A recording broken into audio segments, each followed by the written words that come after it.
paguajnë gjitha banat që kanë masat nevojshme.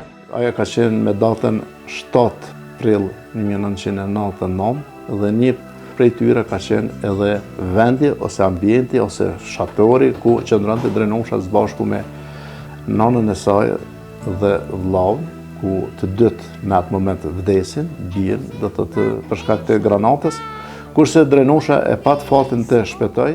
Doktor Gani, në emrin timin dhe në emrin të shikuesve falenderoj shumë për krejt që ka ke bo për Kosovën, turoj edhe të dëshiroj mirëqenie e veç gëzime në familje, me bashkëshortën tonë dhe fëmijëve tu, e nipave e mbesave që i kije. Zotit rujt e falenderit shumë.